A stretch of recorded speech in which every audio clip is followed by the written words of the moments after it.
তিয়াশাদের গাড়ি ছুটে চলেছে বর্ধমানের দিকে। গন্তব্য বর্ধমানের এক ছোট প্রত্যন্ত গ্রাম সাতমারি, যেখানে তিয়াশার বাড়ি। গাড়িতে রয়েছে তিয়াশা ও তার ৩ বন্ধু অতনু, রাজ এবং শুভ্রা। ৪ জনেই কলকাতা মেডিকেল কলেজের ডাক্তারির ৪র্থ বর্ষের ছাত্রছাত্রী। তিয়াশা ও অতনুর মধ্যে বন্ধুত্বের পাশাপাশি গড়ে উঠেছে ভালোবাসার সম্পর্ক। বলতে গেলে দুজনের বাড়ি থেকেই বাগদানের পর্ব সেরে গেছে। রাজ ও শুভ্রাও প্রেমের বন্ধনে আবদ্ধ, যদিও তাদের ক্ষেত্রে এখনও বিয়ের পূর্বের কোনো আচার অনুষ্ঠান সম্পন্ন হয়নি। প্রতি পুজোর ছুটিতেই এই ৪ বন্ধু দেশের নানা প্রান্তে ঘুরতে বেরোয়। বিলাসবহুল হোটেল বা সাজানো পর্যটন কেন্দ্রের চেয়ে প্রকৃতির কোলে জঙ্গল পাহাড়ে ক্যাম্পিং করেই ছুটি কাটাতে ওদের বেশি ভালো লাগে। শহরের ধূসর ইট পাথর আর কংক্রিটের ঘেরাটোপ থেকে বেরিয়ে কয়েকদিনের জন্য মুক্ত বাতাসে নিঃশ্বাস নিতে চায় ওরা। তবে এবছরের পরিকল্পনাটা একটু আলাদা। এবার ওরা গ্রাম বাংলার মধ্যে থেকেই প্রকৃতিকে উপভোগ করতে চায়। এই প্রস্তাবটা প্রথম শুভ্রাই দিয়েছিল, আর সঙ্গে সঙ্গেই সেটা সবার মনে জায়গা করে নেয়। ঠিক হয়, গন্তব্য হবে তিয়াশার শৈশবের গ্রাম সাতমারি, যেখানে এখনও তার পুরো পরিবার থাকে। সাতমারি ছোট আর সাধারণ এক গ্রাম হলেও প্রকৃতি এখানে নিজেকে উজাড় করে দিয়েছে। চারপাশে সবুজের সমারোহ, আর গ্রামের এক পাশ দিয়ে বয়ে চলেছে স্বচ্ছ ভাগীরথী নদীর প্রশস্ত জলরাশি। এখানে দুর্গাপুজো কলকাতার মতো জাঁকজমকপূর্ণ না হলেও যে দু একটা প্যান্ডেল হয় তাতেই একেবারে ঘরোয়া আর আপন পরিবেশ তৈরি হয়ে যায়। সারা দিন মিলেমিশে প্যান্ডেলে হইচই, খাওয়া দাওয়া, নাচ গান, সাংস্কৃতিক অনুষ্ঠান, পুষ্পাঞ্জলি আর সন্ধ্যার আরতি। এভাবেই পুজোর কটা দিন কিভাবে যে কেটে যায় বোঝাই যায় না, একেবারে বাড়ির দুর্গাপুজোর মতো। গাড়িতে বসে নিজের গ্রামের সেই সব গল্পই বন্ধুদের শোনাচ্ছিল তিয়াশা। গ্রামের সীমানায় ঢুকতেই চোখে পড়ল নদীর ধারে খানিকটা ফাঁকা জায়গা জুড়ে বড় বড় গাছের ছায়ায় গড়ে ওঠা সাতমারি গ্রামের শ্মশানভূমি। সেই শ্মশানের পাশ দিয়েই এগিয়ে চলেছে তাদের গাড়ি। দিনের আলোতেও জায়গাটা কেমন যেন গা ছমছমে। হঠাৎ ৪ জনেরই চোখে পড়ল দূর থেকে কয়েকজন মানুষ কাঁধে একটি মৃতদেহ নিয়ে বল হরি হরিবল ধ্বনি দিতে দিতে শ্মশানের দিকেই এগিয়ে আসছে। ছোট গ্রাম, এখানে বড় হয়ে ওঠা তিয়াশার কাছে প্রায় সকলেই চেনা, তাই সেই অন্তিম যাত্রা দেখে তার মনটা হু হু করে ওঠে। ঠিক পুজোর মুখে কার পরিবারে এমন সর্বনাশ নেমে এলো তা জানার জন্য মন ছটপট করতে থাকে। সে ড্রাইভারকে বলে রাস্তার পাশে গাড়ি থামাতে। গাড়ি দাঁড়াতেই প্রায় লাফিয়ে নেমে পড়ে তিয়াশা এবং মৃতদেহ বহনকারী দলের পিছু পিছু শ্মশানের ভেতরে ঢুকে যায়।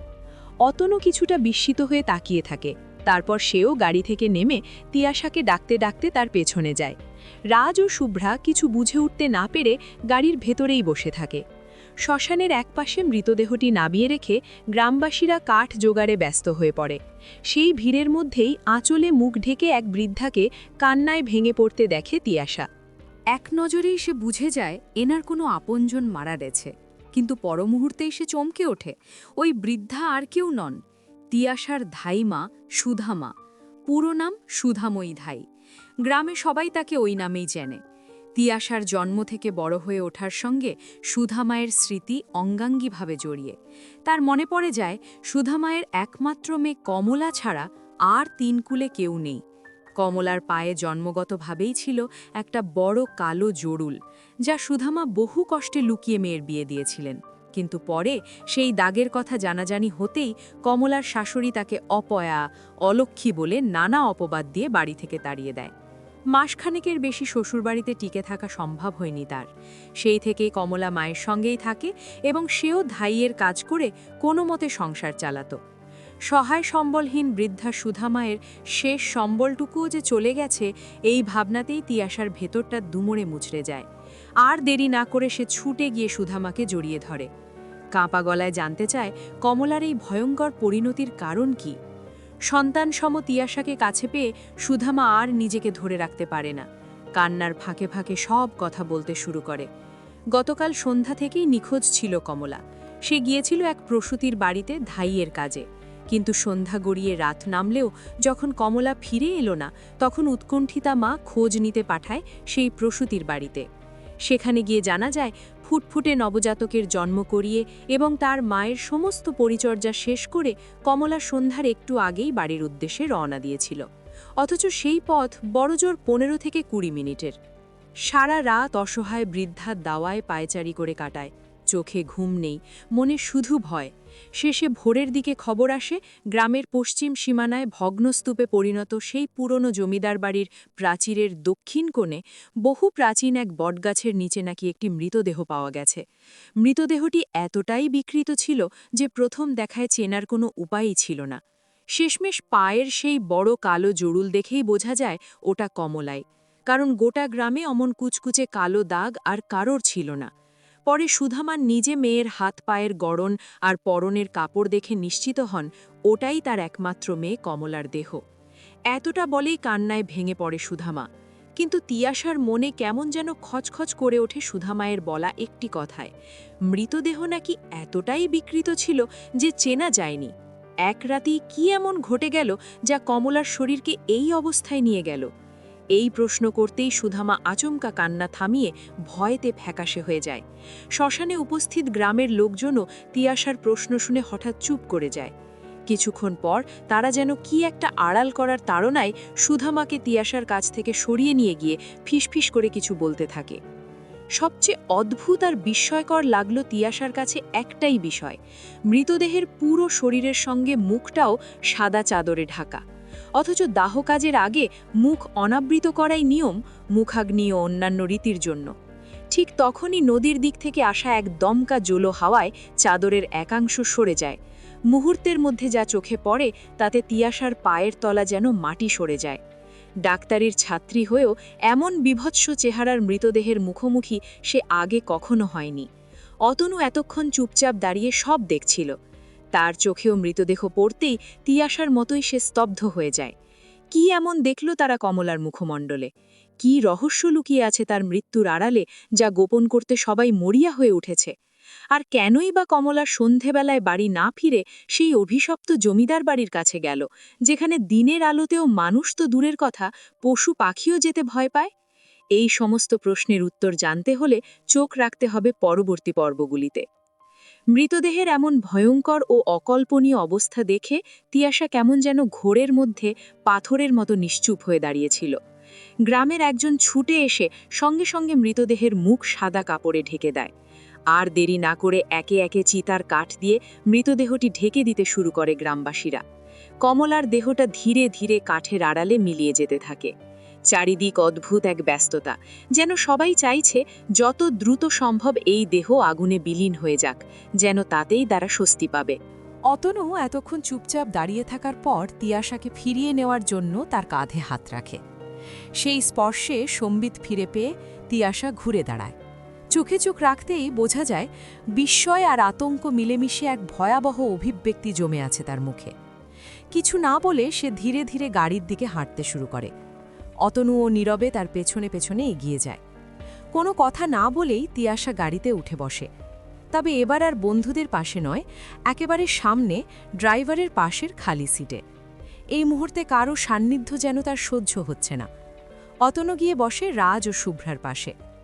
এতক্ষণ রাজ ও শুভ্রা সবটা চুপ করে দেখছিল, কিন্তু তিয়াশার এই আচরণ দেখে তাদের ধৈর্যের বাঁধ ভেঙে যায়। একের পর এক প্রশ্ন ছুটে আসে, কেন তারা এমন পাথরের মতো চুপ করে আছে? কে সেই মৃত ব্যক্তি? তিয়াশার কি খুব কাছের কেউ? শ্মশানে কি ঘটেছে? কেন কিছুই পরিষ্কার করে বলা হচ্ছে না? প্রশ্নের চাপে অতনু এবং বিশেষ করে তিয়াশা জেরবার হতে থাকে।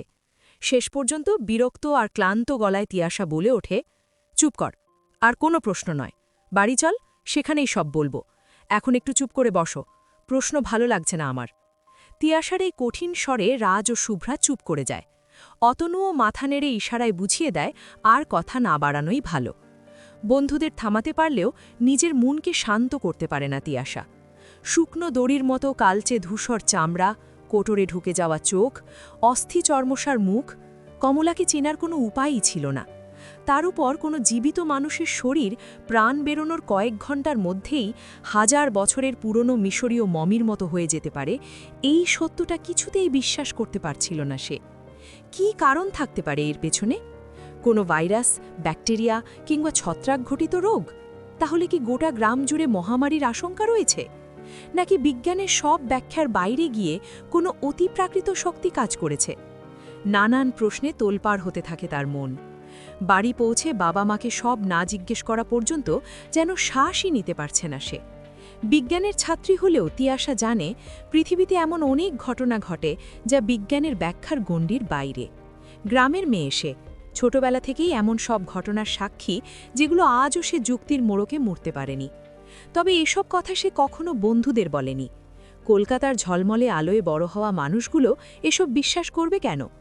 গাড়ি কখনো ধীরে কখনো মাঝারি গতিতে এগিয়ে চলে। প্রত্যন্ত গ্রাম, রাস্তার অবস্থা শোচনীয়।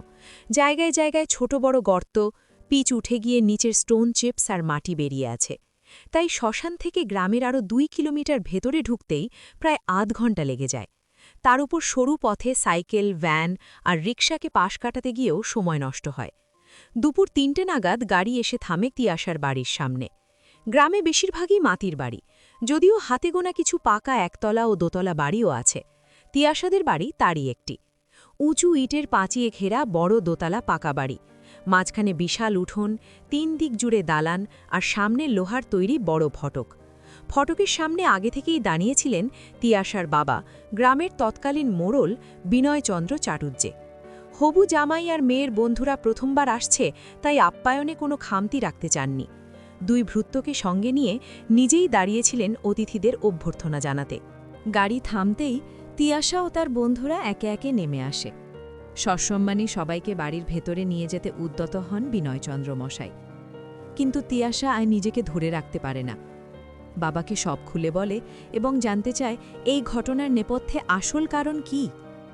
মেয়ের কথা শুনে বিনয়চন্দ্র মশাই সামান্য ঘাবড়ে গেলেও মুখে শান্ত ভাব রেখেই বললেন, এতদিন পরে পুজোয় বাড়িতে এসেছ, আগে হাত মুখ ধুয়ে দুপুরের খাবার খেয়ে নাও, পরে ওসব নিয়ে কথা হবে। এমনিতেই অনেক বেলা হয়ে গেছে, তোমার মা সেই কখন থেকে না খেয়ে তোমাদের জন্য অপেক্ষা করছেন। তোমার সব পছন্দের খাবার মা নিজের হাতে রান্না করেছেন। এইটুকু বলেই তিনি থেমে গেলেন এবং হাতের ইশারায় তিয়াশা তার হবু জামাই ও বন্ধুদের বাড়ির ভেতরে ডাকলেন। অতনু শ্মশানের ব্যাপারটা নিয়ে আবার প্রশ্ন করতে এগোতেই বিনয়চন্দ্র মশাই খানিক বিরক্ত হয়ে গম্ভীর গলায় বলে উঠলেন, বাবা, তুমি 2 দিন পরে এই বাড়ির জামাই হবে, তার সঙ্গে এই গ্রামেরও। আমার আর এই বাড়ির একটা আলাদা সম্মান আছে গোটা গ্রামে, তাই অযথা এসবের মধ্যে ঢুকতে যেও না। ওরা গরিব, নিচু শ্রেণীর মানুষ, ওদের নিয়ে অত মাথা ঘামানো এ বাড়ির জামাইদের শোভা দেয় না। বরং যে কটা দিন এখানে আছো আনন্দ করো, ঘোরো ফেরো, খাও দাও, সব ব্যবস্থাই আমি করব। ডাক্তারি চিন্তা ভুলে এই কটা দিন উপভোগ করো। গ্রামের কোথায় কি হচ্ছে মোড়ল হিসেবে ওসব আমি দেখে নেব। এই কথাগুলো বলেই তিনি বাড়ির অন্দরের দিকে চলে গেলেন। এমন উত্তরের জন্য মোটেই প্রস্তুত ছিল না অতনু।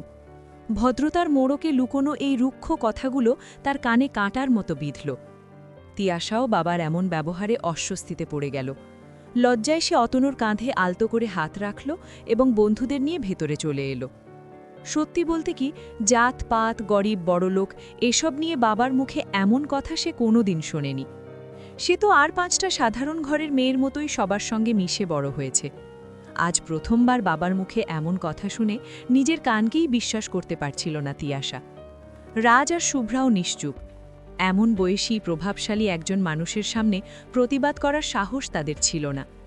তিয়াশার মা প্রভারানী দেবী সম্পূর্ণ বিপরীত মানুষ, অমায়িক, শান্ত আর অসম্ভব মমতাময়ী। নিজের হাতে রান্না করা পঞ্চব্যঞ্জন যত্ন করে পরিবেশন করে সবাইকে খাওয়ালেন। শ্বশুরমশায়ের কথায় খানিক আহত হলেও শাশুড়ি মায়ের স্নেহে সেই আঘাত অনেকটাই ভুলে গেল অতনু। তিয়াশাও মায়ের ব্যবহার দেখে মন থেকে খুশি হল। মায়ের প্রতি তার শ্রদ্ধা আর ভালোবাসা যেন আরও গভীর হয়ে উঠল। দুপুরের খাবার শেষে তিয়াশা সবাইকে নিজের ঘরে ডেকে নিল। সকালের ঘটনাটা বিস্তারিত আলোচনা করতেই হবে। অতিপ্রাকৃত আশঙ্কাগুলো আপাতত নিজের মধ্যেই চেপে রেখে সে বন্ধুদের সঙ্গে যুক্তিবাদী আলোচনা শুরু করল। মূল প্রশ্ন একটাই, কোনো অণুজীব বাহিত রোগে আক্রান্ত হয়ে কি কমলার মৃত্যু হয়েছে? যদি তাই হয় তাহলে গোটা গ্রাম ভয়ানক বিপদের মুখে। সাতমারি যে অচেরেই মহামারীর কবলে পড়বে তা নিয়ে সন্দেহ থাকবে না। অনেক তর্কবিতর্কের পর রাজ একটা উপায় বের করল। মেডিকেল কলেজের মাইক্রোবায়োলজি বিভাগের খ্যাতনামা গবেষক প্রফেসর ডক্টর চন্দন চক্রবর্তী। এমন ভাইরাস, ব্যাকটেরিয়া বা ছত্রাক নেই যার খোঁজ তিনি রাখেন না। তার সঙ্গেই ফোনে কথা বলার প্রস্তাব দিল রাজ। তিয়াশা ফোনে দীর্ঘক্ষণ কথা বলল ডক্টর চক্রবর্তীর সঙ্গে। ঘরের এক কোণে খাটের ধারে বাকি ৩ জন উদ্বিগ্ন মুখে বসে রইল, যেন প্রতিটা শব্দে উত্তর লুকিয়ে আছে। ফোন রাখা মাত্রই ৩ জন একসঙ্গে প্রশ্ন ছুড়ে দিল। কি বললেন স্যার? খুব চিন্তার কিছু? তিয়াশা ধপ করে খাটে বসে পড়ল। গলায় হতাশা আর দুশ্চিন্তার ছাপ স্পষ্ট। স্যার বললেন, তখন যদি কমলার মুখের একটা ছবি মোবাইলে তুলে রাখতে পারতাম তাহলে ওনার গবেষণায় অনেক সুবিধে হতো। তবে আমি যা বর্ণনা দিয়েছি তাতে উনি একটা কথা পরিষ্কার করে বলেছেন, মৃত্যুর কয়েক ঘন্টার মধ্যেই কোনো মানুষের শরীর এতটা বিকৃত হয়ে যাওয়ার ঘটনা উনি আগে কখনো শোনেননি। আর এর নেপথ্যে ঠিক কোন অণুজীব দায়ী সেটাও উনি নিশ্চিত করে বলতে পারছেন না। উনি দিন দুয়েক সময় চেয়েছেন, বিদেশের কয়েকজন অণুজীব বিশেষজ্ঞ আর প্রয়োজনে ছত্রাক বিশেষজ্ঞদের সঙ্গেও কথা বলবেন। কারণ যদি এটা কোনো নতুন সংক্রামক রোগের ইঙ্গিত হয় তাহলে তা শুধু গ্রামের নয়, গোটা দেশ, এমনকি গোটা পৃথিবীর জন্যই ভয়ঙ্কর হতে পারে। কথা শেষ করে কিছুক্ষণ চুপ করে থেকে তিয়াশা আবার ধীরে বলল, এই ব্যাপারে আমাকে মায়ের সঙ্গে কথা বলতেই হবে, দেখি কোনো সূত্র পাওয়া যায় কিনা। যেমন ভাবা তেমনই কাজ। বিকেলের সুযোগ বুঝে সে মাকে আলাদা করে ডেকে সব খুলে বলল। কিন্তু মেয়ের মুখে এসব শুনেই প্রভারানী দেবীর মুখ বদলে গেল। চিন্তা আর রাগ মিশিয়ে কড়া গলায় তিনি বললেন, খবরদার শোনাই, এসব নিয়ে বেশি বাড়াবাড়ি করবি না। সব জায়গায় নিজের ডাক্তারি বুদ্ধি খাটাতে যাস না। এজন্যই তোর বাবাকে বলেছিলাম তোকে ডাক্তারি না পাড়াতে। মেয়েরা বেশি লেখাপড়া করলে সংসার এমনিতেই রসাতলে যায়। দুদিনের জন্য এসেছিস, নিজের হবু স্বামী আর বন্ধুদের সঙ্গে আনন্দ কর। সুধাময়ীর ব্যাপারে অত চিন্তা তোর দরকার নেই। ওর মাসোহারা না হয় তোর বাবাকে বলে ব্যবস্থা করে দেব, কিন্তু এই ঘটনা নিয়ে তোকে যেন আর কোনো কথা না বলতে শুনি। মায়ের এই কথাগুলো তিয়াশার মনে ধিকি ধিকি করে জ্বলতে থাকা সন্দেহে যেন পেট্রোল ঢেলে দিল। কি এমন ঘটছে গ্রামে যা তার মা পর্যন্ত তার কাছ থেকে লুকোচ্ছে? কমলার মৃত্যুকে ঘিরে রহস্যের জাল যেন আরও শক্ত করে তাকে বেঁধে ফেলছে। কি সেই রহস্য? রাতেও বিছানায় শুয়ে নানান সাতপাঁচ ভাবতে ভাবতে এপাশ ওপাশ করতে লাগল তিয়াশা। রহস্যের যতই জট খোলার চেষ্টা করছে ততই যেন সবকিছু আরও জট পাকিয়ে যাচ্ছে। বাবা মায়ের কাছে উত্তর খুঁজতে এসে তাদের এক অচেনা রূপের মুখোমুখি হয়েছে সে, যা স্বপ্নেও কল্পনা করেনি। প্রথমে অতনুকে অপমানের সুরে বাবার সেই কথাগুলো, তারপর মায়ের কড়া সাবধানবাণী, সব মিলিয়ে তার চেনা পৃথিবীটা যেন হঠাৎ করেই বদলে গেছে। জীবনে এই প্রথম নিজেকে ভীষণ অসহায় লাগছে তিয়াশার। অনেক ভেবে শেষে সে একটা সিদ্ধান্তে পৌঁছল। যে করেই হোক সুধামায়ের সঙ্গে তাকে একবার দেখা করতেই হবে। দরকার হলে জোর করেও কথা বলবে, কিন্তু হার মানা চলবে না। ডক্টর চক্রবর্তী বৈজ্ঞানিক দিকটা দেখবেন, কিন্তু যদি এর পেছনে অতি প্রাকৃত কোনো কারণ থাকে তার খোঁজ একমাত্র তাকেই করতে হবে।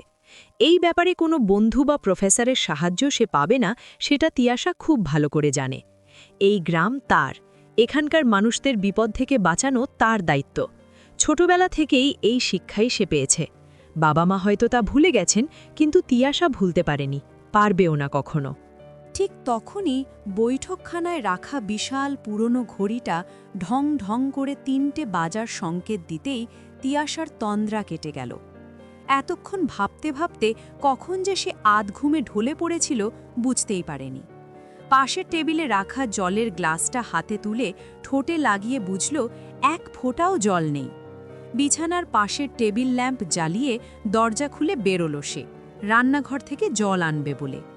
অন্দরমহল আর রান্নাঘরের মাঝখানে বিশাল বৈঠকখানার ঘর। সেখানকার আধো অন্ধকারে হঠাৎই তার চোখে পড়ল কোনো মানুষের অবলবের মতো একটা ছায়ামূর্তি দ্রুত বৈঠকখানা পেরিয়ে বাইরের দালানের দিকে চলে গেল। মুহূর্তের মধ্যে ভয়ে তার রক্ত যেন জমে গেল। তবু সাহস সঞ্চয় করে তিয়াশা সেই ছায়ার পিছু নিল। কে জানে এই রহস্যের সূত্র ধরতে পারলেই হয়তো সে পেয়ে যাবে কমলার মৃত্যুর আসল কারণ আর গ্রামে ঘনিয়ে আসা বিপদের চাবিকাঠি। দালানে পা রাখতেই তার চোখে পড়ল বিশাল লোহার ফটকটা সামান্য ফাঁক হয়ে আছে। স্পষ্ট বোঝা যায় কেউ এই রাতে বাড়ির ভেতরে ঢুকেছিল এবং আবার বেরিয়েও গেছে, অথবা এই বাড়িরই কেউ বাইরে গিয়েছিল। কিন্তু সঙ্গে সঙ্গেই তার মনে পড়ল প্রতি রাতেই তো ফটকে তালা ঝুলিয়ে বন্ধ করে দেওয়া হয়, আর দারোয়ান কাকা সারা রাত বসে পাহারা দেন। তাহলে আজ দারোয়ান কাকা কোথায়? যদি বাড়ির কেউই বাইরে যেত তবে এত গোপনে কেন? আলো জ্বালিয়েই তো যেতে পারত। আর কোনো চোরের পক্ষেও সম্ভব নয় নিঃশব্দে এত বড় তালা ভেঙে ঢোকা। সামান্য শব্দও তো শোনা যায়নি। এতক্ষণ সে তো জেগেই ছিল। এই সব ভাবতে ভাবতে হঠাৎই তিয়াশার মনে হলো এখানে একা দাঁড়িয়ে থাকা আর নিরাপদ নয়। সিদ্ধান্ত নিল বাবা মাকে ডেকে সবটা জানাবে। দরজায় দুবার ধাক্কা দিতেই বাবা মা বেরিয়ে এলেন। দেখে মনে হলো ওনারাও যেন জেগেই ছিলেন। মেয়ের কথা শুনে গোটা বাড়ি তন্ন তন্ন করে খোঁজা শুরু হলো, কিছু চুরি গেছে কিনা। তিয়াশার বন্ধুরাও নিজের নিজের ঘর থেকে বেরিয়ে এলো। সম্ভবত হইচইয়ে তাদের ঘুম ভেঙে গেছে। মায়ের কাছ থেকে তিয়াশা জানতে পারল দারোয়ান কাকা আজই ছুটি নিয়ে বাড়ি গেছেন, স্ত্রী নাকি অসুস্থ। এতে অন্তত সেই ব্যাপারটা পরিষ্কার হলো। কিন্তু ঠিক তখনই এক অদ্ভুত ঘটনায় তিয়াশার চোখ কপালে উঠল। একটু আগেই সে নিজে দেখেছিল লোহার ফটকে কোনো তালা নেই, ফটকটা খোলা। অথচ মাকে সঙ্গে নিয়ে দেখাতে এসে দেখল ফটক প্রতি রাতের মতোই বিশাল মোর্চে ধরা তালা দিয়ে বন্ধ। সবাইকে ডাকার পর এই প্রথম সে এখানে এসেছে। তাহলে কে আবার তালা ঝুলিয়ে ফটক বন্ধ করল? তিয়াশার মুখের বিস্ময় দেখে তার মনের অবস্থা বুঝে মা সান্ত্বনার সুরে বললেন, সারাদিনের পথশ্রম আর অত ভাবনা সব মিলিয়েই চোখে ভুল দেখেছিস। তোর বাবা গ্রামের মোড়ল, আর এই বাড়ির পূর্বপুরুষরাও যথেষ্ট প্রভাবশালী ছিলেন। সেই ভয়ে কেউ কোনোদিনই এ বাড়িতে ঢোকার সাহস পায় না। মুখে জল দে, মাথাটা ঠান্ডা কর, ভালো করে ঘুমো, সব ঠিক হয়ে যাবে। পরশু পঞ্চমী, এরকম হলে পুজোয় আনন্দ করবি কি করে? যা মা, শুয়ে পড়। এই বলে প্রভারানী দেবী মেয়েকে ঘরে নিয়ে গেলেন। তিয়াশাকে শুইয়ে দিয়ে আলো নিভিয়ে বেরিয়ে গেলেন। যাওয়ার সময় দরজাটা ভেজিয়ে দিলেন। ধীরে ধীরে পুরো বাড়িটা আবার নিস্তব্ধ হয়ে গেল। একে একে নিভে গেল সব আলো। এক অজানা আতঙ্কে তিয়াশা উঠে গিয়ে ভেজানো দরজাটা ভেতর থেকে বন্ধ করে দিল। সত্যিই কি সে চোখে ভুল দেখেছিল? এটাই কি ডাক্তারি ভাষায় হ্যালুসিনেশন? না, আর ভাববে না সে। বেশি ভাবলে শেষে নিজেরই মাথা খারাপ হয়ে যাবে। এই ভেবে নিজেকে শান্ত করতে সে গভীর করে দুবার শ্বাস নিল। তারপর মায়ের কথা মতো চোখ বন্ধ করে ঘুমানোর চেষ্টা করতে লাগল। রাত তখন কটা বাজে তা অনুমান করা কঠিন। ঘুমের মধ্যেই তিয়াশা অনুভব করল তার পিঠের দিকটা কেমন স্যাঁতস্যাঁতে ভেজা ভেজা লাগছে। ধীরে ধীরে ঘুমের ঘোর কাটতেই সে বুঝতে পারল সে ঠিক বিছানায় শুয়ে নেই। এই অনুভূতিটাই যথেষ্ট ছিল। তিয়াশার চোখ হড়কে খুলে গেল। প্রথম যে দৃশ্যটা তার চোখে পড়ল তাতে বুকের ভেতর কেঁপে উঠল। সে উন্মুক্ত আকাশের নিচে শুয়ে আছে, চারিদিকে ঘন অন্ধকার। তবে চোখ সয়ে যাওয়ায় আবছা চাঁদের আলোয় চারিদিকের অবয়ব বোঝা যাচ্ছে।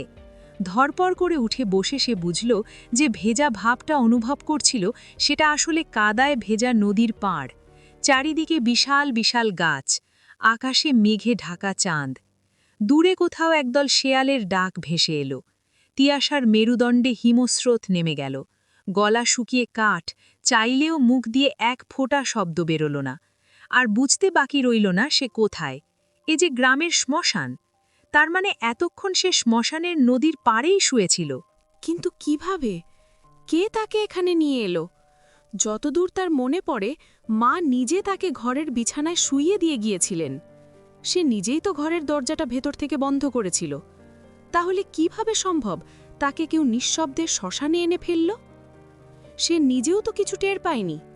আতঙ্ক, বিস্ময় আর উৎকণ্ঠায় মাথার ভেতরটা যেন তাল গোল পাকিয়ে গেল। হাত পায়ে এমন দুর্বলতা যে উঠে দৌড়ে পালানোর শক্তিটুকুও পাচ্ছে না সে। চারপাশে তাকাতেই হঠাৎ কিছুটা দূরে অন্ধকারের ভেতর অস্পষ্টভাবে একটি নারী মূর্তি চোখে পড়ল। তাকে দেখেই যেন সামান্য শক্তি ফিরে এলো তিয়াশার শরীরে। কষ্ট করে উঠে দাঁড়ালো সে। মনে হলো ওই মহিলাকে ডেকে সাহায্য চাইবে, অন্তত বাড়ির রাস্তা দেখিয়ে দিক। সমস্ত শক্তি জড়ো করে সে ধীরে ধীরে এগোতে লাগল সেই নারী মূর্তির দিকে। কাছাকাছি আসতেই অবয়বটা স্পষ্ট হতে লাগল। পরনে মলিন শাড়ি, পিঠে এলোমেলো খোলা চুল, হাতে শাখা পলা। একেবারে গ্রামের সাধারণ কোনো গৃহবধূ। কিন্তু এত রাতে শ্মশানে একা? প্রশ্নগুলো মাথায় আসার আগেই সে মহিলাটিকে ডাকতে চাইল। ঠিক তখনই সেই নারী সামনে এগোতে শুরু করল। তিয়াশা প্রাণপণে ডাকতে চাইল, থামাতে চাইল, নিজের অসহায় অবস্থার কথা জানাতে চাইল, কিন্তু ব্যর্থ হল। তার গলা দিয়ে কোনো শব্দই বেরোচ্ছে না। উপায় না দেখে সে ওই নারীর পিছু নিল। মনে মনে ভাবল, মনে হয় সে গ্রামের দিকেই যাচ্ছে। গ্রামে পৌঁছতে পারলেই ভয় কিছুটা কমবে। তারপর নিজেই বাড়ি ফিরব, আর বাড়ি গিয়ে বাবাকে সব বলবো, যে আমার সঙ্গে এমন ভয়ঙ্কর রসিকতা করেছে তার শাস্তি হওয়া দরকার। এভাবে কিছু দূর এগোতেই তিয়াশা বুঝতে পারল সে একেবারে অন্য জায়গায় এসে পড়েছে। মেঘাচ্ছন্ন চাঁদের আলোয় যা চোখে পড়ল তাতে শিরদাঁড়া বেয়ে আবার শীতল স্রোত বয়ে গেল। সামনে এক বিশাল প্রাচীন প্রাসাদসম বাড়ি, এখন ধ্বংসস্তূপ। চারপাশে আগাছা আর ঝোপঝাড়ে জঙ্গল হয়ে গেছে। উঁচু ইটের পাঁচিল জায়গায় জায়গায় ভেঙে পড়েছে। পাঁচিলের এক প্রান্তে দাঁড়িয়ে আছে এক সুবিশাল বটগাছ। তার ঝুড়ি মাটিতে নেমে আরও বটগাছে রূপ নিয়েছে, শতবর্ষ প্রাচীন বলেই মনে হয়। এই জায়গাটা সে আগে কখনো দেখেছে বলে মনে পড়ে না। হঠাৎ তার চোখে পড়ল, যে নারীটিকে সে অনুসরণ করছিল সে এখন ওই বটগাছের তলায় দাঁড়িয়ে। আর সে একা নয়, আরেকটি নারী মূর্তি মাথা নিচু করে বসে আছে বটগাছের তলায়। এত রাতে এমন জায়গায় দুই নারী কি করছে?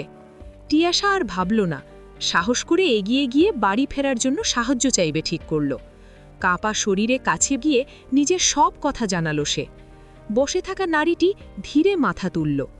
একই সঙ্গে দাঁড়িয়ে থাকা নারীটিও ঘুরে তাকালো তিয়াশার দিকে। সেই মুহূর্তে তিয়াশার হৃৎস্পন্দন যেন থেমে যাওয়ার উপক্রম। চাঁদের আবঝা আলোতেই সে চিনে ফেলল যে নারী তাকে এখানে নিয়ে এসেছে সে আর কেউ নয়, অকাল প্রয়াত কমলা, আর তার পাশে দাঁড়িয়ে আছে সুধামা। দুজনের চেহারাই মিশরীয় মমির মতো।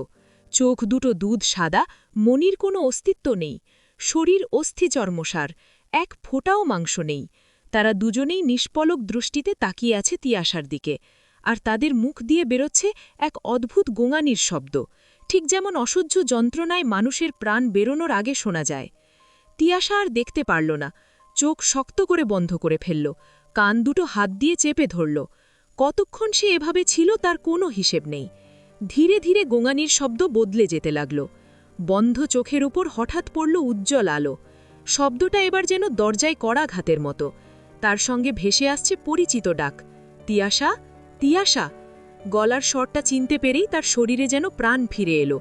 চোখ খুলতেই সে দেখল সে নিজের ঘরের বিছানাতেই শুয়ে আছে। সামনে উদ্বিগ্ন মুখে দাঁড়িয়ে অতনু। হঠাৎ তার মনে পড়ল সুধা মায়ের কথা। কাল রাতে যা দেখেছে, স্বপ্ন হলেও সে বিশ্বাস করতে পারছে না যে সবটা নিছক কল্পনা।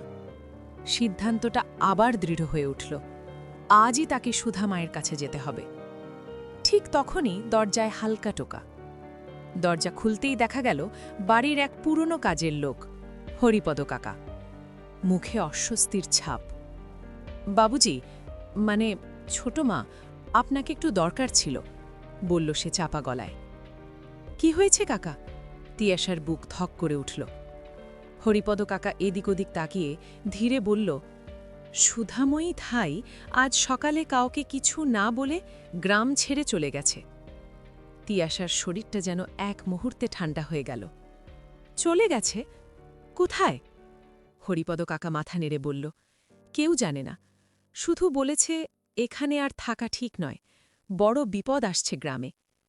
এই কথাটা শুনেই তিয়াশার মনে গত রাতের দৃশ্যগুলো ঝাঁপিয়ে পড়ল। কমলার নিথর মুখ, সুধামায়ের শূন্য চোখ, বটগাছের তলা, সব যেন এক সুতোয় গাথা। গ্রামে কি সত্যিই কোনো অশনি সংকেত ঘনিয়ে আসছে? সুধামা কি জানতেন যা কাউকেই বলতে চাননি? আর যামিনীবালা দেবীর সেই জীবন্ত চোখ, তার সঙ্গেই বা এই রহস্যের কি সম্পর্ক? উত্তরগুলো ধীরে ধীরে কাছে আসছে, কিন্তু তাদের পথ কি তিয়াশাকে সত্যের দিকে নিয়ে যাবে, নাকি আরও গভীর অন্ধকারে টেনে নামাবে? তিয়াশার গলার রাগ আর কাঁপুনি একসাথেই বেরিয়ে এলো। অতনু দ্রুত এগিয়ে এসে তার হাত ধরল। একটু থাম, মাথা ঠান্ডা কর, এখন হুট করে গেলে হয়তো তোর মা আবার এড়িয়ে যাবে, ধীরে বলল সে। কিন্তু তিয়াশা আজ আর থামবার পাত্রী নয়। এড়িয়ে যাবে মানে? আমি কি বাইরের লোক নাকি?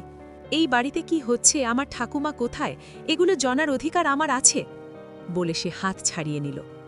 রাজ আর শুভ্রা চুপচাপ ছিল এতক্ষণ। এবার শুভ্রা আস্তে করে বলল, তিয়াশা, ঘরের ভেতর থেকে যে গন্ধটা আসছে সেটা কিন্তু স্বাভাবিক নয়। যদি যদি কোনো মেডিকেল ব্যাপার থাকে। তিয়াশা কথাটা শেষ করতে দিল না। না, এটা রোগ নয়, আমি জানি ওই গন্ধ কিসের। ডাক্তারি শিক্ষার অভিজ্ঞতা তার গলায় কঠিন সত্যের মতো ধাক্কা মারল। চারজনে নিচতলার দিকে এগোল। ড্রয়িং রুমে ঢুকতেই দেখল প্রভারানী দেবী জানালার ধারে বসে ধূপ জ্বালাচ্ছেন। ঘরে ভারী ধূপের গন্ধ, যেন বাতাসই ঘন হয়ে আছে। মা, তিয়াশা সরাসরি বলল, ঠাকুমা কোথায়? প্রভারানী দেবীর হাতটা কেঁপে উঠল। ধূপকাঠি থেকে একটু ছাই মেঝেতে ঝরে পড়ল। কয়েক সেকেন্ড চুপ করে থেকে তিনি বললেন, তুই কেন এসব নিয়ে মাথা ঘামাচ্ছিস? তোকে তো আগেই বলেছি এই বাড়ির কিছু কিছু কথা না জানাই ভালো। না মা, তিয়াশা এবার গলা চড়াল, ভালো মন্দ আমি নিজে বিচার করব। ঠাকুমার ঘরে তালা কেন? ওই গন্ধটাই বা কিসের? পুষ্পাদি ভয় পেয়ে পালালো কেন? প্রভারানী দেবী উঠে দাঁড়ালেন। তার চোখে এই প্রথম তিয়াশা স্পষ্ট ভয় দেখল, মায়ের চোখে। চুপ কর, হঠাৎ চিৎকার করে উঠলেন তিনি। এ বাড়িতে যামিনীবালার নাম মুখে আনা নিষেধ। ঘরের ভেতর নিস্তব্ধতা নেমে এলো। অতনু অবাক হয়ে তাকিয়াছে। রাজশুভ্রা বাকরুদ্ধ। তিয়াশার গলা এবার ঠান্ডা কিন্তু ধারালো। নিষেধ কিসের? উনি তো আমার ঠাকুমা, নাকি উনি আর বেঁচে নেই? এই প্রশ্নটার পর যেন প্রভারানী দেবীর শরীর থেকে সব শক্তি বেরিয়ে গেল। ধীরে সোফায় বসে পড়লেন তিনি।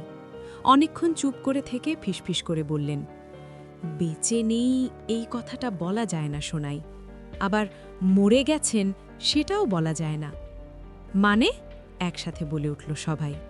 প্রভারানী দেবী জানালার বাইরে তাকালেন, যেন কথা বললে কোনো অদৃশ্য শক্তি শুনে ফেলবে। তোর ঠাকুমা অনেক বছর আগে থেকেই বদলে যেতে শুরু করেছিলেন ঠাকুরদা চলে যাওয়ার পর। প্রথমে রাত জেগে থাকতেন, তারপর দিনে দিনে ঘরবন্দি। ধূপ, তন্ত্র, অচেনা সব বই সব জমতে লাগল তার ঘরে। তিয়াশার বুক ধক করে উঠল। তন্ত্র? হ্যাঁ, মা মাথা নেড়ে বললেন। এই গ্রামের অনেক কিছু তার হাত দিয়েই চলত। অসুখ সারত, বন্ধাত্ম কাটত, আবার কারো সর্বনাশও হতো। লোকজন ভয় পেত, শ্রদ্ধাও করত। অতনু এবার কথা বলল, তাহলে উনি এখন? প্রভারানী দেবীর চোখ ভিজে উঠল। কয়েক মাস আগে উনি আর কথা বলতেন না, শরীর শুকিয়ে যাচ্ছিল। একদিন সকালে দরজা খুলে দেখি নিঃশ্বাস নেই, কিন্তু শরীরটা পচছিল না স্বাভাবিকভাবে, অদ্ভুতভাবে শক্ত শুকনো হয়ে যাচ্ছিল। শুভ্রার মুখ সাদা হয়ে গেল। মমি? আমরা ভয় পেয়ে যাই, প্রভারানী দেবী কাপা গলায় বললেন। গ্রামের লোক জানলে কি হবে ভেবে তোমার বাবা তালা দিতে বললেন। প্রতিদিন ধূপ, সুগন্ধি, যেন গন্ধটা বাইরে না যায়। তিয়াশার মাথার ভেতর ঝড় উঠল। তাহলে কমলা, সুধামা, শ্মশান, ওই বটগাছ? প্রভারানী দেবী চমকে উঠলেন। তুই কি জানিস ওই বটগাছের কথা? এই প্রশ্নটাই তিয়াশার সব সন্দেহকে সত্যি করে দিল। মানে ঠাকুমা শুধু মরে যাননি, সে ধীরে বলল। উনি কিছু রেখে গেছেন, কিছু শুরু করে গেছেন, যেটা এখন থামছে না।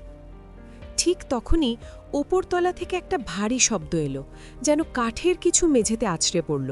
তারপর খুব ক্ষীণ কিন্তু স্পষ্ট একটা গোঙানির শব্দ। সবাই স্থির হয়ে গেল। আর সেই গোঙানির ভেতরেই খুব ধীরে, খুব স্পষ্ট করে ভেসে এলো এক নারী কণ্ঠ। সোনাই, দরজা খুলে দে। তিয়াশার রক্ত যেন জমে গেল। ওই কণ্ঠ সে চিনতে পারে, ওটা যামিনীবালা দেবীর কণ্ঠ। প্রভারানী দেবীর কথাগুলো শুনে এক মুহূর্তের জন্য তিয়াশার বুকের ভেতর জমে থাকা রাগটা যেন একটু নরম হল, কিন্তু সেই নরম ভাব বেশিক্ষণ টিকল না, কারণ মায়ের ব্যাখ্যার ফাঁকে ফাঁকে এমন অনেক ফাঁক থেকে যাচ্ছিল যেগুলো কোনোভাবেই তার যুক্তিবাদী মন মেনে নিতে পারছিল না। তিয়াশা ধীরে ধীরে বলল, মা, তুমি যা বলছ তার অনেকটাই যুক্তিসঙ্গত শোনাচ্ছে, কিন্তু সবটা নয়। প্রভারানী দেবী চমকে তাকালেন। মানে? কিন্তু যদি ঠাকুমা সত্যিই জীবিত থাকেন তাহলে? তিয়াশা কথাটা থামিয়ে চোখের দিকে চোখ রাখল। গতরাতে আমি যে আওয়াজটা শুনেছি সেটা কিসের? আর আজ দুপুরে যে গোঙানির শব্দটা উপরতলা থেকে এলো? প্রভারানী দেবীর মুখের রং একেবারে ফ্যাকাশে হয়ে গেল। কয়েক সেকেন্ড তিনি কিছু বলতেই পারলেন না। তারপর জোর করে হাসির চেষ্টা করে বললেন, এই বাড়িটা পুরনো, কাঠের মেঝে, দালান, কত রকম আওয়াজ হয়, তুই তো ছোটবেলা থেকেই জানিস। না মা, তিয়াশা এবার দৃঢ়, এই আওয়াজটা আমি চিনি, এটা কাঠের শব্দ নয়, এটা কোনো মানুষের কণ্ঠ। প্রভারানী দেবী উঠে দাঁড়িয়ে দরজার দিকে এগিয়ে গেলেন, খুব সাবধানে দরজাটা বন্ধ করে ভেতর থেকে ছিটকিনি লাগালেন। এই আচরণে তিয়াশার বুকটা আরও শক্ত করে ধরল। সোনাই, মা ফিসফিস করে বললেন, কিছু প্রশ্নের উত্তর না জানাই ভালো। বিশ্বাস কর, তোকে বাঁচাতেই এসব করছি। বাঁচাতে? তিয়াশা তিক্ত হাসল। নাকি দূরে রাখতে? একটু থেমে সে আবার বলল, মা, আমি কমলাকে দেখেছি, মৃত্যুর কয়েক ঘন্টার মধ্যেই ওর দেহ মানুষের মতো ছিল না। আর সুধামাকে, যাকে তুমি বললে চিন্তা না করতে, সেই সুধামাকে আমি স্বপ্নে নয়, খুব স্পষ্টভাবে দেখেছি, শ্মশানে, কমলার সঙ্গে। প্রভারানী দেবী যেন আর নিজেকে সামলাতে পারলেন না, তার চোখ দিয়ে টপ টপ করে জল পড়তে লাগল। সবটাই শুরু হয়েছিল যামিনীবালার হাত ধরে, কাঁদা গলায় বললেন তিনি। আমরা ভেবেছিলাম উনি গ্রামের মঙ্গলই করছেন, কিন্তু ধীরে ধীরে ধীরে ধীরে সব বদলে গেল। তিয়াশার নিঃশ্বাস আটকে এলো। কি বদলে গেল? বলিদান, মা প্রায় ফিসফিস করে বললেন। প্রথমে পশু, তারপর তারপর মানুষ, গরিব, অসহায়, যাদের কেউ খোঁজ নেয় না। কমলা, সুধা, ওরা সবাই ওই বটগাছটার সঙ্গে জড়িয়ে। তিয়াশার মাথার ভেতর যেন বাজ পড়ে গেল। তাহলে ঠাকুমা, উনি মরেননি স্বাভাবিকভাবে। প্রভারানী দেবী চোখ মুছলেন। উনি এমন কিছু করেছিলেন যাতে দেহ মরলেও কিছু একটা রয়ে যায়। আমরা ভয় পেয়ে ওনাকে ওই ঘরেই আটকে রেখেছি, কারণ উনি এখন আর মানুষ নন, আমার পুরোপুরি মৃতও নন। ঠিক তখনই দরজার বাইরে থেকে খুব হালকা কিন্তু স্পষ্ট একটা ঠোকাঠুকির শব্দ এলো। টক টক টক। তারপর সেই পরিচিত শুকনো কণ্ঠ, প্রভা, দরজা খুলে দে, সোনাইকে আমার কাছে পাঠা। তিয়াশা আর প্রভারানী দেবী দুজনেই জমে গেল। তুই কি জানিস ওই বটগাছের কথা? এই প্রশ্নটাই তিয়াশার সব সন্দেহকে সত্যি করে দিল। মানে, ঠাকুমা শুধু মরে যাননি, সে ধীরে বলল। উনি কিছু রেখে গেছেন, কিছু শুরু করে গেছেন, যেটা এখন থামছে না। ঠিক তখনই ওপরতলা থেকে একটা ভারী শব্দ এলো, যেন কাঠের কিছু মেঝেতে আছড়ে পড়ল। তারপর খুব ক্ষীণ কিন্তু স্পষ্ট একটা গোঙানির শব্দ। সবাই স্থির হয়ে গেল। আর সেই গোঙানির ভেতরেই খুব ধীরে, খুব স্পষ্ট করে ভেসে এলো এক নারী কণ্ঠ। সোনাই, দরজা খুলে দে। তিয়াশার রক্ত যেন জমে গেল। ওই কণ্ঠ সে চিনতে পারে, ওটা যামিনীবালা দেবীর কণ্ঠ।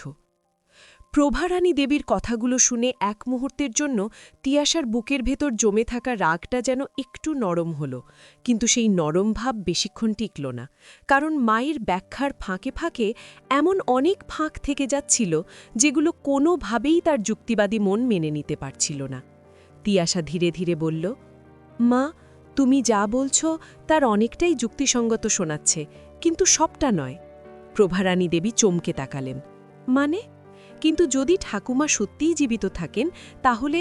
তিয়াশা কথাটা থামিয়ে চোখের দিকে চোখ রাখল। গতরাতে আমি যে আওয়াজটা শুনেছি, সেটা কিসের? আর আজ দুপুরে যে গোঙানির শব্দটা উপরতলা থেকে এলো? প্রভারানী দেবীর মুখের রং একেবারে ফ্যাকাশে হয়ে গেল। কয়েক সেকেন্ড তিনি কিছু বলতেই পারলেন না। তারপর জোর করে হাসির চেষ্টা করে বললেন, এই বাড়িটা পুরনো, কাঠের মেঝে, দালান, কত রকম আওয়াজ হয়, তুই তো ছোটবেলা থেকেই জানিস। না মা, তিয়াশা এবার দৃঢ়, এই আওয়াজটা আমি চিনি, এটা কাঠের শব্দ নয়, এটা কোনো মানুষের কণ্ঠ। প্রভারানী দেবী উঠে দাঁড়িয়ে দরজার দিকে এগিয়ে গেলেন, খুব সাবধানে দরজাটা বন্ধ করে ভেতর থেকে ছিটকিনি লাগালেন। এই আচরণে তিয়াশার বুকটা আরও শক্ত করে ধরল। সোনাই, মা ফিসফিস করে বললেন, কিছু প্রশ্নের উত্তর না জানাই ভালো। বিশ্বাস কর, তোকে বাঁচাতেই এসব করছি। বাঁচাতে? তিয়াশা তিক্ত হাসল। নাকি দূরে রাখতে? একটু থেমে সে আবার বলল, মা, আমি কমলাকে দেখেছি, মৃত্যুর কয়েক ঘন্টার মধ্যেই ওর দেহ মানুষের মতো ছিল না। আর সুধামাকে, যাকে তুমি বললে চিন্তা না করতে, সেই সুধামাকে আমি স্বপ্নে নয়, খুব স্পষ্টভাবে দেখেছি, শ্মশানে, কমলার সঙ্গে।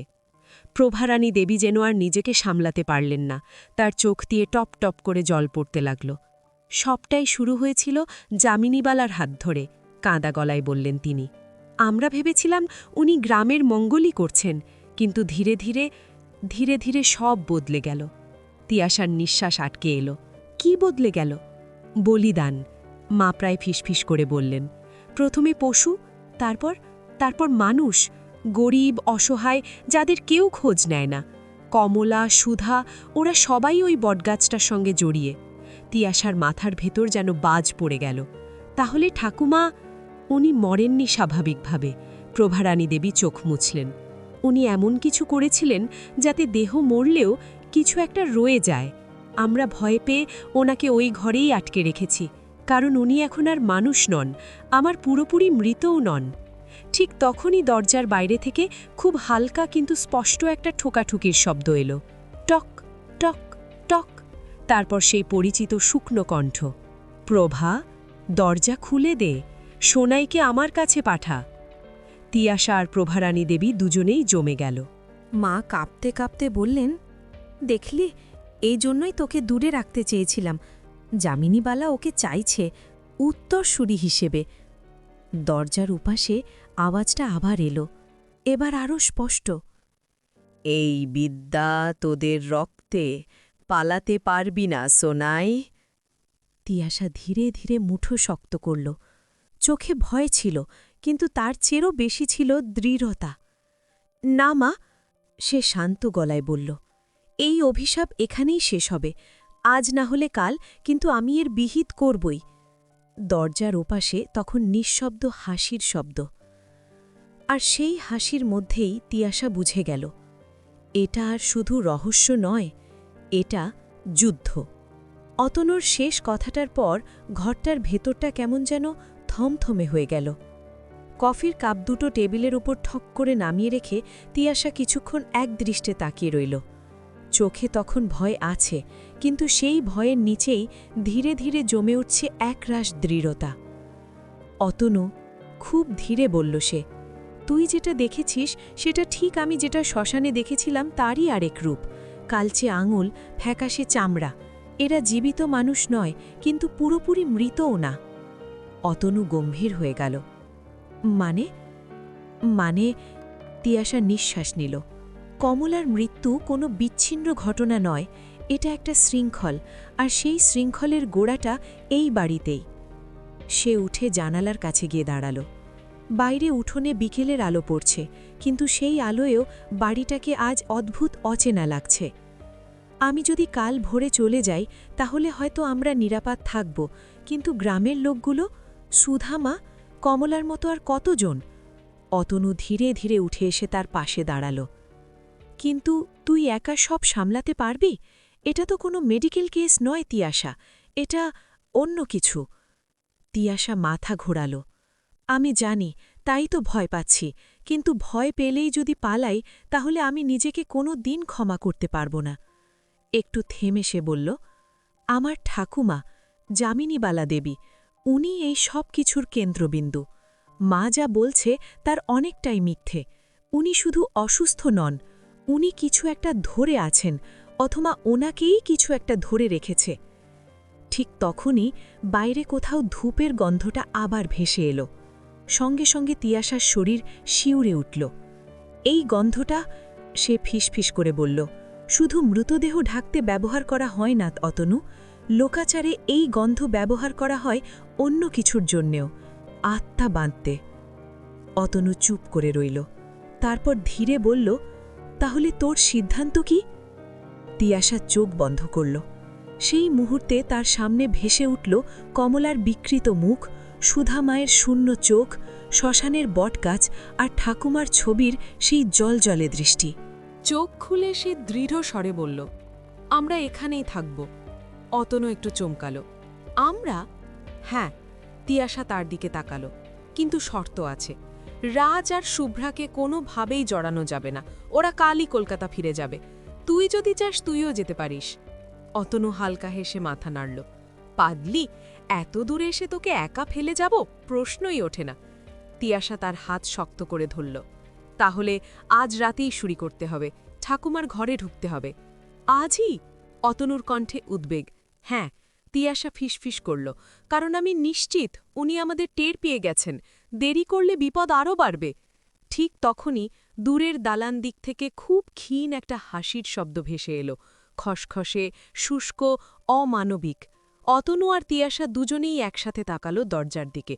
তিয়াশা ফিসফিস করে বলল, শুনছ, উনি হাসছেন, মানে আমরা ঠিক পথেই এগোচ্ছি।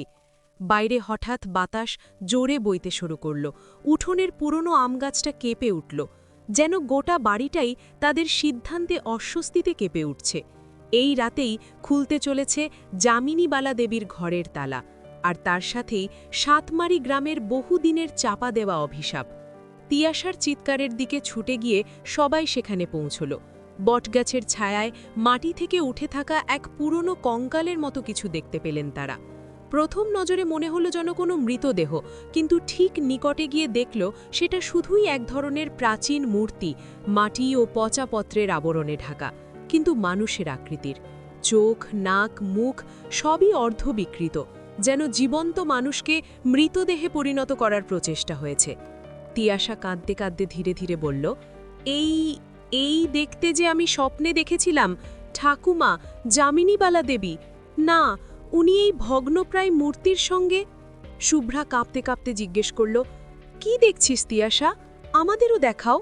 তিয়াশা মাথা নাড়ল, অর্ধ চোখে মূর্তিটা দেখিয়ে বলল, এই নারী, ভয়ঙ্কর, চোখে মুখে জীবনের চিহ্ন নেই, কিন্তু আমি জানি এটা কোনো মৃতদেহ নয়, এটা কিছু একটা আটকে রাখছে, ওর আত্মা এখানে বন্দী। এই ভগ্ন স্তূপ আর বটগাছ সবই যেন সেই বন্দিত্বের চিহ্ন। রাজ ভয়ে বলল, তাহলে ওই স্বপ্নে দেখা কমলা আর সুধামার বিকৃত রূপ, ওরা কি এই মূর্তির সঙ্গে সম্পর্কিত? তিয়াশা এক গভীর নিঃশ্বাস নিল। হ্যাঁ, এটা যে শুধু অতিপ্রাকৃত নয়, গ্রামের ইতিহাসের সঙ্গে জড়িত, অদৃশ্য শক্তি যা বহুদিন ধরে মানুষদের ওপর প্রভাব ফেলছে। তবে আমি জানি, যদি আমরা সঠিকভাবে এই রহস্যের সূত্র ধরে এগোই, তাতে শুধুমাত্র ঠাকুমাকে নয়, পুরো গ্রামকে বিপদ থেকে বাঁচানো সম্ভব। অতনু ধীরে বলল, তুই এই ভঙ্গুর মূর্তির দিকে তাকাতে পারছিস তিয়াশা, এবং এগোতে যাচ্ছিস? তিয়াশা চোখে অশ্রু নিয়ে হ্যাঁ বলল, আমরা পালাবো না, আমি নিজের চোখে সব দেখব, সত্যটা যাই হোক আমাদের বাধ্য হবে তা মুখোমুখি হতে। আর যদি ভয়াল দর্শন নারী মূর্তিটি, যার সঙ্গে স্বপ্নে আমি দেখেছি, সত্যিই ঠাকুমার আত্মার সঙ্গে সম্পর্কিত, তবে আমি সিদ্ধান্ত নিয়েছি, তাকে মুক্ত করতে হবে। শুভ্রা আর রাজ দুজনেই তড়িঘড়ি তাদের পাশে এসে দাঁড়াল। অতনুও হাত বাড়িয়ে ধরল, তুই একা নও তিয়াশা, আমরা চারজন একসাথে, যা হোক শেষ পর্যন্ত এই রহস্যের মুখোমুখি হব। বটগাছের ছায়া ও ভগ্নস্তূপের ধুলি কুড়িয়েছিল চারপাশে। হাওয়ায় একটা অদ্ভুত শিঁ শিঁ শব্দ ভেসে এলো, যেমন কোনো নীরব আত্মা তাদের উপস্থিতি বুঝেছে। তিয়াশার চোখ চকচক করছিল, ভয় ও দৃঢ়তার একসঙ্গে মিশ্রণ। সে তখন সিদ্ধান্তে পৌঁছল, সে এখানেই থাকবে, গ্রামে থেকে সত্য বের করবে, এবং যে কেউ বিপদে আছে তাকে রক্ষা করবে।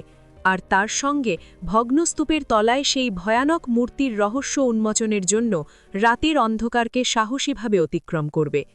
এই রাতটি তার জীবনের সবচেয়ে ভয়ানক কিন্তু সবচেয়ে গুরুত্বপূর্ণ রাত হয়ে উঠতে চলেছে। যদি চাও আমি পরবর্তী অধ্যায়ে দেখাতে পারি কিভাবে তারা সেই মূর্তির কাছ থেকে রহস্য উন্মোচন করে এবং ঠাকুমার সঙ্গে সংযোগ খুঁজে পায়। তুমি কি সেটা দেখতে চাও? তিয়াশা যেভাবে সব দেখছে, শুনছে এবং অনুভব করছে, তাতে তার মনে গভীর সন্দেহ ও অস্থিরতা জন্ম নিয়েছে। অতনুও মনে মনে ঠিক বুঝতে পারছে এখানে কেবল কোনো ভূত বা অতিপ্রাকৃত ঘটনা নয়, বরং কাউকে কিছু লুকিয়ে রাখা হয়েছে, হয়তো গ্রামের কিছু গুরুত্বপূর্ণ সত্য।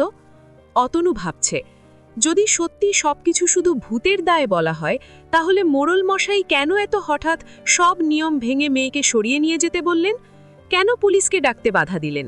এসব কেবল লোকের আতঙ্ক সৃষ্টি করার জন্য, নাকি সত্যি কিছু লুকানো হচ্ছে? তিয়াশার মনে সন্দেহ আরও দৃঢ় হয়। ভূতের গল্প শুধু বাহ্যিক প্রহসন, প্রকৃত কারণ আরও মানবিক, রাজনৈতিক বা অর্থনৈতিক হতে পারে। সুধামায়ের মৃত্যু, কমলার অদ্ভুত মৃত্যু, গ্রামের অতীত মিলিয়ে কিছু একটা আড়াল হয়ে আছে, যা কেবল স্থানীয় মোড়ল বা জমিদারি জানে। তিয়াশা সিদ্ধান্ত নিল, সে সহজে ফিরে যাবে না। গ্রামবাসী, তার পরিবার এবং মোড়ল মশাইয়ের সকলের মুখে যা বলা হচ্ছে, তার পেছনের সত্য খুঁজে বের করতে হবে। সে মনে মনে ঠিক করল 1. মৃতদেহ ও সুধামায়ের রহস্য উন্মোচন করবে 2. কমলার অদ্ভুত মৃত্যু ও গ্রামের অন্যান্য ঘটনা সম্পর্কিত সত্য বের করবে 3. কোনো ঝুঁকি এড়ানোর পাশাপাশি তার বন্ধুদের সাহায্য নেবে অতনু, শুভ্রা আর রাজকে পাশে পেয়ে সে এখন আরও দৃঢ় হয়। তাদের সঙ্গে মিলিয়ে তিয়াশা গ্রামের গোপন সত্যের সন্ধান শুরু করবে এবং যে ভয়াল মূর্তি বা অদ্ভুত মৃত্যুর রহস্য তার স্বপ্নে দেখেছে তার সঙ্গে সরাসরি মুখোমুখি হবে। এবার প্রশ্ন দাঁড়াচ্ছে, সুধামায়ের মৃত্যু কি সত্যিই প্রাকৃতিক নয়, নাকি তার পেছনে কোনো ষড়যন্ত্র বা ছায়া? সেই রহস্য উন্মোচন করতে হলে তিয়াশা এখন গ্রামে আরও গভীরে ঢুকতে হবে, মূর্তির বা মৃত্যুর কারণগুলো খুঁজে বের করতে হবে এবং তারাই মূল বিপদ মোকাবিলা করবে। চাও তো আমি পরবর্তী অধ্যায়ে দেখাই কিভাবে তারা সেই ভগ্নপ্রায় জমিদার বাড়ি আর ভূতের রহস্যের পেছনের বাস্তব চিহ্ন খুঁজে পায়? এই গল্প যদি আপনার মনে সামান্য দাগ কেটে থাকে, যদি কৌতূহল জেগে থাকে, তাহলে আমাদের সঙ্গেই থাকুন। পরের এপিসোড মিস না করতে এখনই চ্যানেলটি সাবস্ক্রাইব করুন, আর এই পর্বটি ভালো লাগলে একটি লাইক দিতে ভুলবেন না। এটাই আমাদের গল্পগুলো এগিয়ে নিয়ে যাওয়ার শক্তি।